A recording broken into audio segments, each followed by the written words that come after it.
Welcome to the Real Estate Syndication Show. Whether you are a seasoned investor or building a new real estate business, this is the show for you. Whitney Sewell talks to top experts in the business. Our goal is to help you master real estate syndication.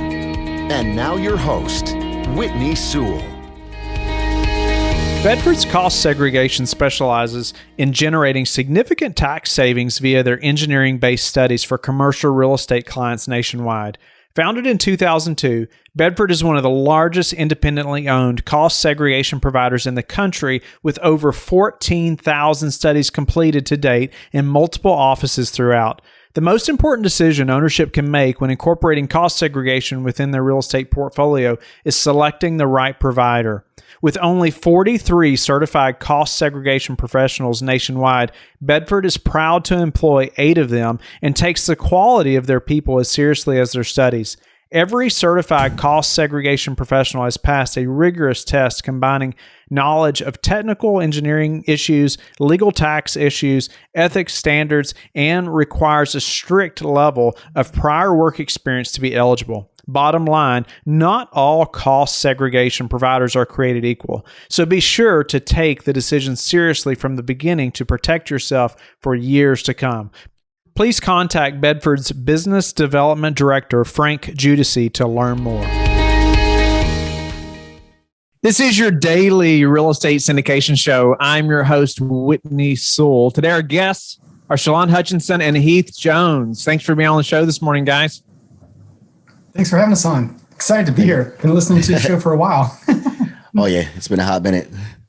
Yeah, awesome to have you all as part of the show. You know, I was talking to them a little bit before we started recording, and it's neat. We met at a conference nearly 2 years ago. I guess it has been over 2 years ago now. And it's just neat to see their progress in this business and what they've been able to accomplish. And Hutch, first off, thank you for your service. And Heath is also working with our active duty and very involved as a neuroscientist. So that's so interesting, a Marine and a neuroscientist and what they've been able to accomplish together. So the different qualities that they both have. But a little about them, they're the hosts of the Multifamily Real Estate Experiment podcast and the founders of H² Capital, which is a multifamily investment firm focused on acquiring apartments in the Southeast markets. Currently, H² Capital owns and controls 75 multifamily doors and aims to provide those who have served in our country's military the opportunity to improve their financial situation. They do this by bringing retired service members and accredited investors together to build everyone's wealth through apartment investing. Well, again, welcome to the show, guys. It's just, again, a pleasure to have you on, and give us a little bit, maybe just a minute or two of your background, but then maybe we talk a little bit about your partnership, how you all met, how that's worked out, because obviously you all are going to have such different backgrounds or trade skills, those things. But, I've seen it happen so many times when those things are joined. It's like, man, we just reached whole new heights that, we couldn't even think of before. I know that happened with me. I've seen it happen with many others. But give us a little background, and then let's move forward into your success story. I'll let Hitch go first. He started investing in real estate before I did. Okay. Yeah. So 29. So I'm still actively in the Marine Corps, been a part of his professional gun club for a little bit over 22 years, and I'm still having fun. It's the best mistakes I've ever made, right? Serving this great country. Look, I'm an immigrant from Jamaica, and I came here. I had a burning desire ever since I was a child to serve in the military. So from an early age, I understood that service is a price you pay for the space that we occupy here on Earth or in whatever country you live, right? So I came to the country in 98, and shortly thereafter, I was off to boot camp. And got stationed in Hawaii. Amazing place to be. Man, it was rough over there. Waking up every morning, working right on the flight line, maintaining helicopters. Man, it was horrible, right? Loved my life. So, but as far as the real estate goes, if you're in the military, you understand that wherever we go, we aspire to buy different houses from place to place. So in my case, my paradigm was single family house, because look, my dad was listening to those Culture and Sheets tape, right? And he was passing all those information to me. So my dad was my teacher at my early age. So as I grew, buy houses in California, Hawaii, Florida, mostly in the single family space, until I finally made my way back to Florida in 2007. Is when I started doing flips, and then I transitioned into multifamily space in 2019, and that's when I met Heath.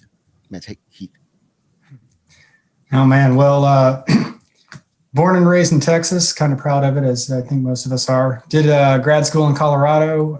Then I taught at the University of Wisconsin in Madison, did a postdoc. Then I got hired on to do research for the Army as a DoD contractor. After a couple of years, I got hired on full-time as a federal employee, which is great because it comes with great benefits as opposed to the contracting position. However, it did come with a 15% cut in my salary. And so I scrambled. First I was like, oh, we can just budget it out. We don't need all the things we need. And that you can't budget back in 15%. It's too difficult. And I didn't want to live a restrictive life. I wanted to live a life of abundance. And so Googled, how do I make more money fast? And you get 22 ways to, side hustles to make more money. And it was like, start a blog, start a YouTube channel, sell stuff on Amazon. And I was like, none of those really spoke to me. And then saw a video with Kiyosaki where he's explaining the difference between assets and liabilities. And he's like, you can buy stuff that puts money in your pocket. And I was like, you always kind of know that that's the case, but you're like, that's what rich people do. That's what people who have money buy stuff that puts money in their pocket. And it was the idea of using banks' money and leveraging other people's money so that everybody puts more money in their pocket together. And so that really spoke to me. And so my wife and I decided to start investing in real estate. We were going to do single family homes, one home a year. After 5 years, we'd have 5 homes. And it's like, that's cool. 30 years they're paid off. That's another little retirement nest egg. But after doing all the numbers, $102 a month for one house wasn't going to get back that 15%. So I told her we need to start doing multifamily. So in January 2019, we made the decision. We started looking. By April 4th, we had bought a 14-unit or a 4-unit and a 16-unit. And so we had 20 units within the 3 months, and that recouped the 15%. And I was just like, holy smokes, like, look at the power of real estate, look at the power of scalability. And, this was just 2 transactions. And if we could do 2 of those transactions a year or even every 6 months, then we could be setting ourselves up to actually get our time back. And so I'm not spending 40 hours doing a job. I actually love my job. That's one of the, most people are trying to leave a job they don't like.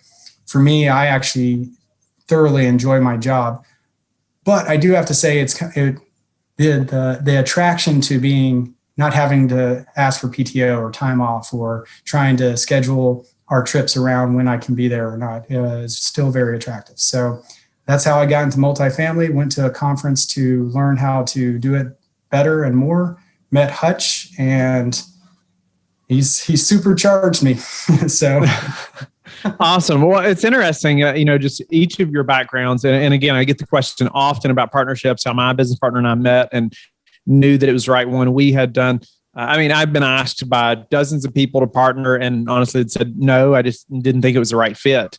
And also, it just spent tons of time and money and energy building a brand and a business and investor lists and nurturing those relationships. The last thing I want to do is just hand that off to just anyone, right? Or, or just ruin all that so quickly. So it was very selective. But when I met my business partner, it was obvious that we were supposed to be partnered. It was so obvious. The Lord has just really blessed our business. In just from our different skill sets and things. But I want to hear, like you all met, what was it that said, you know what, this is the guy that I'm supposed to be partnered with? I really treat that decision like a marriage. And my business partner and I have deep discussions about that often, just to, just to ensure we're preferring one another. And, it's like you and I use the analogy, or my wife and I talk about it often. It's like, she's, so much with the kids or the house or all those things, right? And I'm not in that as much, but she's not in the business. But we could not do either of those things without the other, right? Even though it's very different tasks. And I see that, our business the same way. How did you all know that, okay, this is the guy for me? Well, it takes a while to develop a little bit. So we had the good fortune of having Hal Elrod be the speaker that was at that conference. And one thing that he hit big upon is to have an accountability partner.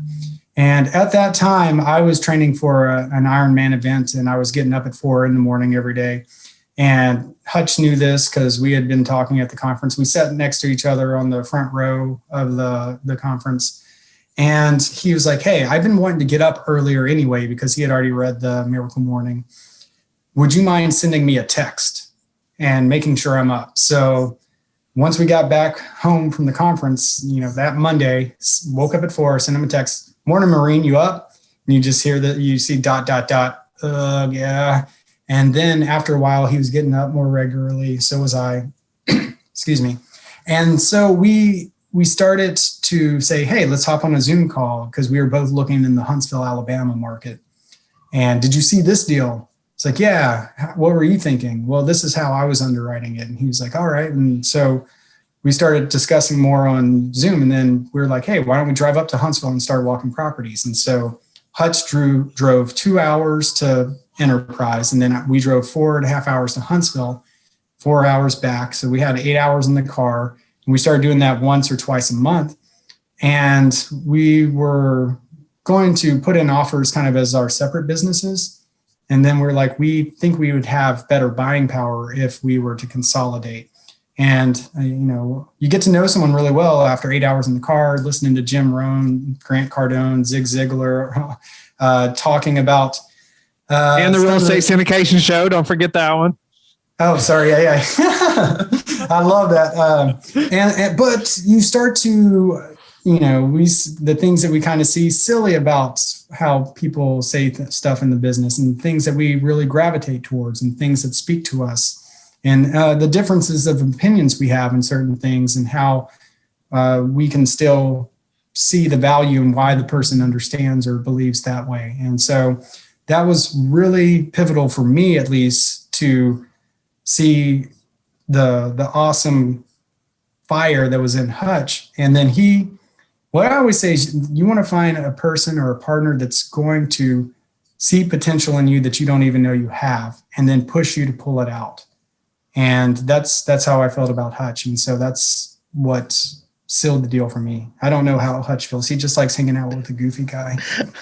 I like nerds.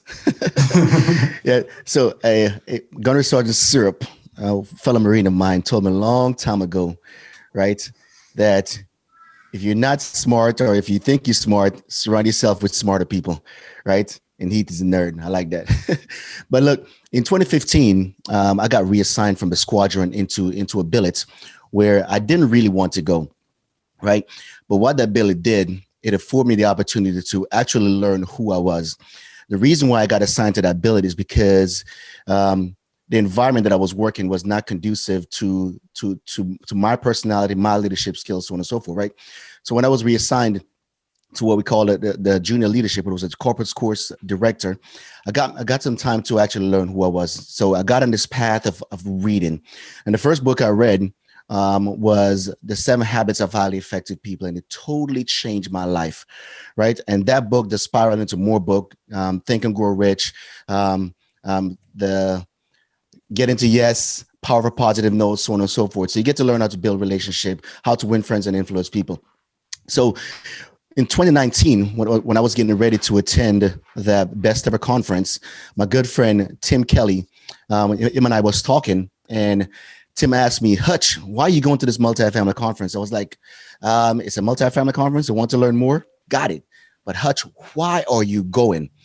And Tim is a guy, I'm not sure if you know Tim Kelly, but he's the guy where if he asks you a question that is that deep, chances are it's going somewhere. So I'm like, look, I'm just going to the conference. I think you know more.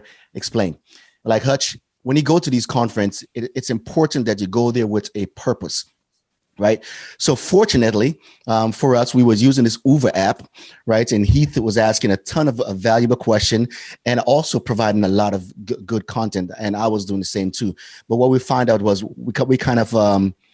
we gravitated to each other. We was answering each other's questions, right, and adding value to each other's comments, so on and so forth. So by the time we got to the conference, we knew each other, right? We knew a lot about each other. We knew how we think. We knew what market we're in. We knew our proximity to where we lived. So we got there, and it was a warm relationship. We sat in the front row, and we just grew from there.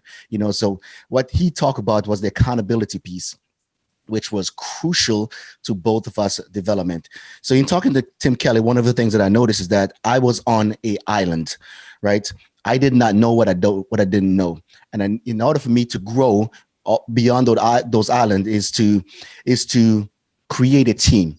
So I went to that conference with the intention of identifying passive investors, but with the understanding that if someone, right, who have similar values, right, who have similar family values, business values, so on and so forth, if I met that person, then we could potentially create a relationship that could morph into something more than just someone that we met at the conference. So accountability after the conference was crucial to us learning each other's aspiration in the multifamily space. I like that aspect, or there's the concept of having an accountability partner. And maybe before you actually form a partnership, I think that's like you said, you hit it on the nail on the head there, Hutch. I think, it shows you a lot about the other person, right?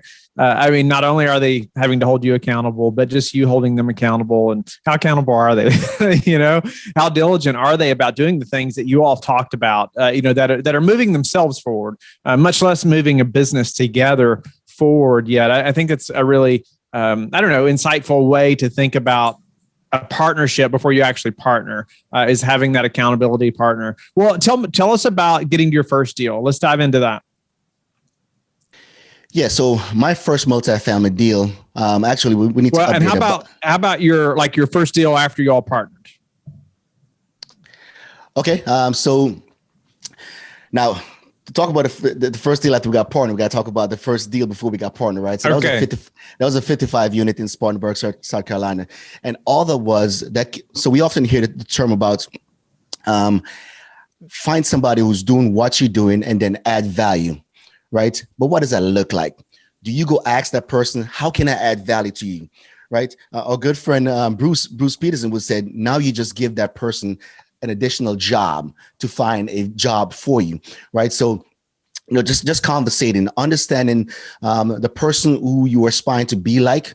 What are their pain areas, and is that something that you can solve, right? So, fortunately, for the first deal that I co-sponsored, I was able to solve some problems, and I maintained that relationships with those individuals, and that got us in the second deal. So, Heath and I, we started on the grind, social media, networking like crazy, attended almost every meetup that we possibly could, 3-4 hours per week, and just building some pretty good relationship and improving our markets, right? So people see what we were doing.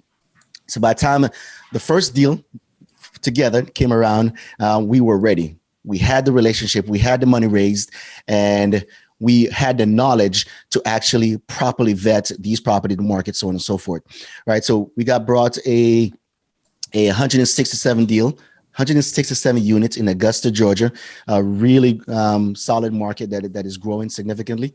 And these were with guys we knew for over a year. And I'll let Heath finish the rest of it.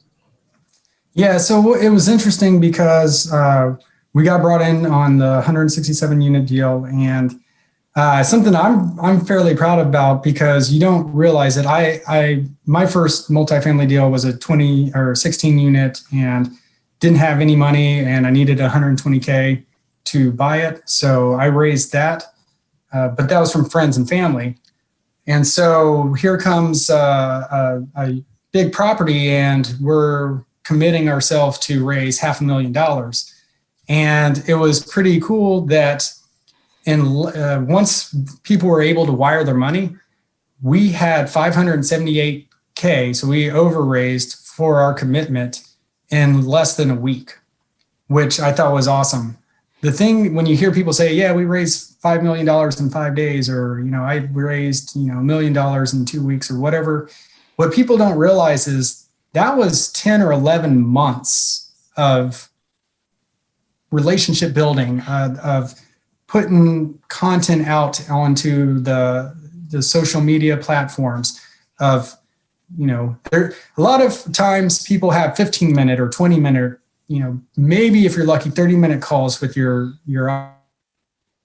Hutch and I are at a point where we still can give a little bit more time. And a lot of times we'll be scheduled for a 15 or 30-minute call, and we talk for 45 minutes or an hour, and we haven't really even discussed anything business related, because for us, it's not so much the deal or any of those things. We're there to ask questions, but we really want to get to know you as a person. We really want to get to know what drives you, why are you doing this, and fun stuff you've done in your life, right? So like half the time we don't even talk so much about what's going on because all that information is going to be there. I think you hit the nail on the head about the 11 months beforehand, right? Like people don't think about that, right? It's like, oh, how did he do that? Or I want to be able to do that, but you don't know about all the work that was involved so much, further before, right? Everything that you are consistently doing over time, and really just having to have faith that it was going to work. Right. Tell us about some of those things, though, that were, give us some of the top things that were most important in being able to raise over $500,000 in less than a week. Yeah. So be more interested than you're trying to be interesting. Right. Something I learned from Stevie Covey. Right. So when you got into a call with an investor, they call you for a reason.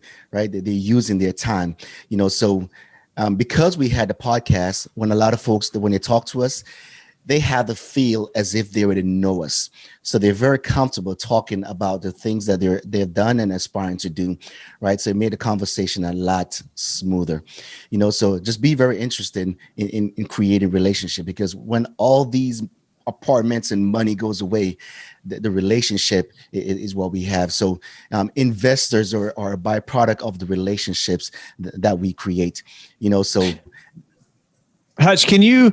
I know you're the master networker, and you talk about be interesting, right? How do you do that? Can you give the listener an example of how you do that or think through that when you're on a call with a new investor? Yeah, so it's very easy for us to get caught up in our own museum, right? In wanting to sell ourselves to our investors, but people like to talk about themselves. Right. People like to talk about themselves, their family, their accomplishments. Right. And this is not a tactic. This is just wanting to learn more, because it's really important. Because look, when you get into these relationships, it's 3, 4, 5, 8 years until we exit this property. So it's really important to be able to make that emotional deposits into those relationships up front. Right. So you got to vet them too, right? a little bit. Yeah, that's right. So we want to identify their two biggest thing, right? As far as the investor goes, with 3. 1, are they a good person, right? And on the investor side, do they have the risk tolerance, and do they have the risk capacity to even be invested in real estate syndication? And that takes a whole bunch of question, right? And just the feel. We use Zoom so we can see those facial expression. We can see the confusion. We can tell whenever something does not sit right with them. We can explain or ask them more questions.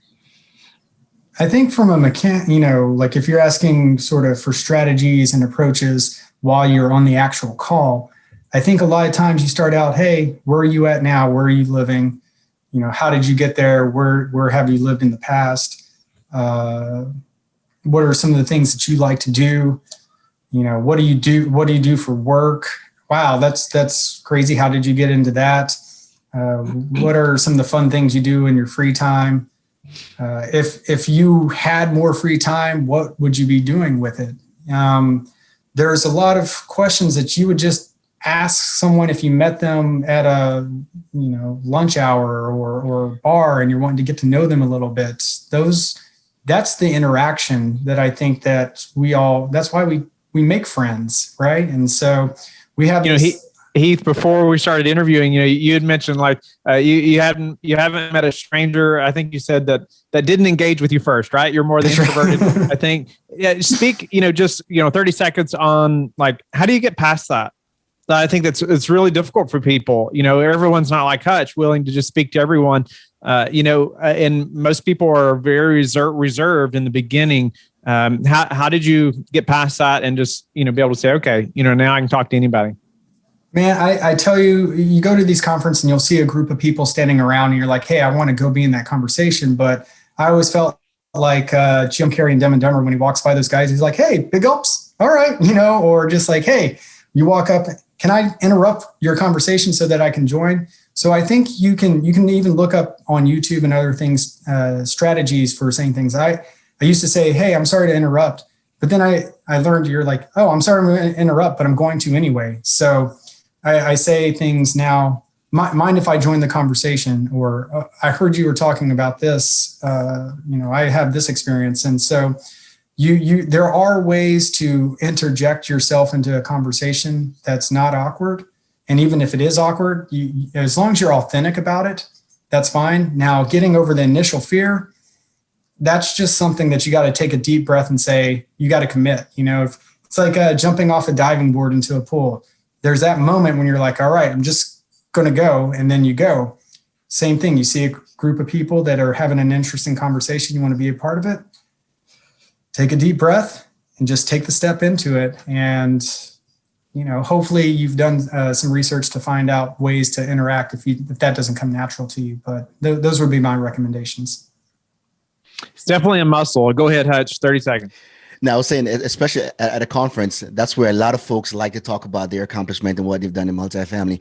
So as long as you're asking the right questions, whether it's a passive investor or an active investor, you look at to build a relationship, as long as you're asking the right question, like, interesting, how do you accomplish that? No, so what are some of the struggles that you found in that situation? And you get them talking about their experience, and people like to talk about themselves, and you'd be surprised how much connection you have with asking the right questions. That's awesome. Boom, I like that too. Good job. So tell me, guys, you're looking at a new deal now. How do you prepare for a downturn?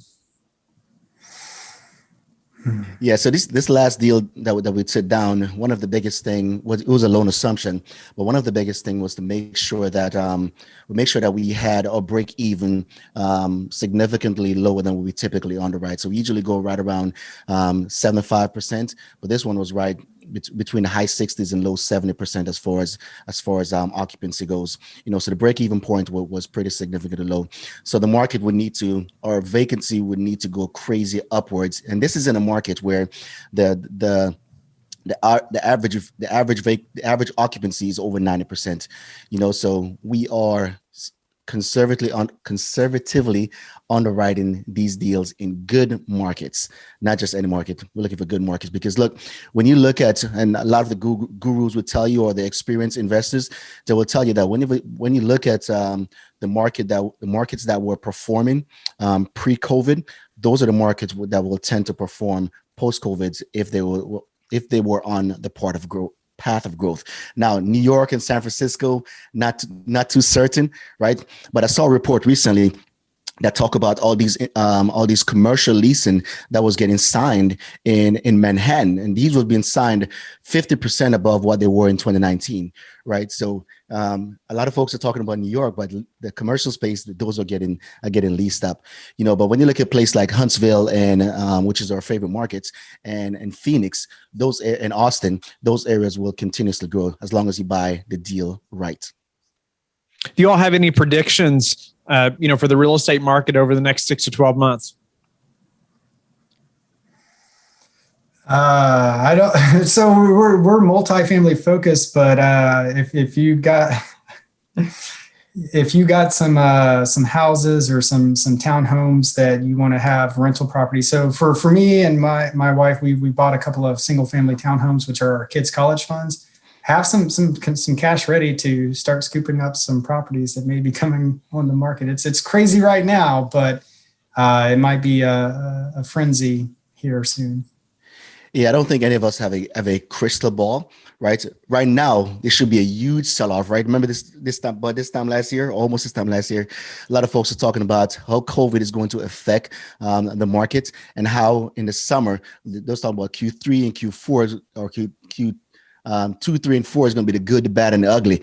That didn't really happen, right? So it's going to be interesting to see what happened this year, but we continues to build a relationship to where if we see those property that have good fundamentals and we can do a loan assumption or purchase the properties for pennies on the dollars, we will be ready. Give us a daily habit that each of you have that you're very disciplined about that have helped you achieve success. And are you still doing the accountability thing about being up in the morning? So for me, one thing that I do every morning is I check the bank accounts for both the business and personal. I update my spreadsheet daily. It's just good to know that everything's going the way it's supposed to. If I need to add something, am I going to be able to cover it? So that's one of my big habits that I do every day.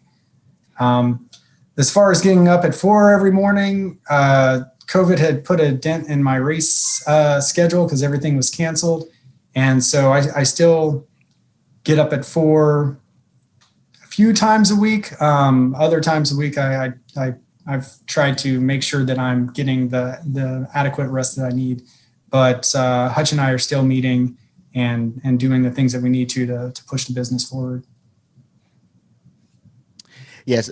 Yeah. So aside from waking up, and this is usually for plan, we got things we need to work on with before we work on it, right? And this usually maybe 2 or 3 times a week.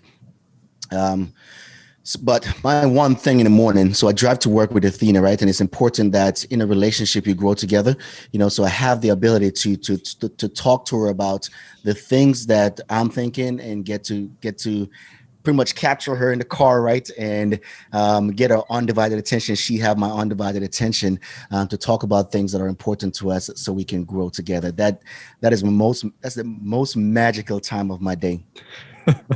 Love that. Well, what about your all's best source for meeting new investors right now?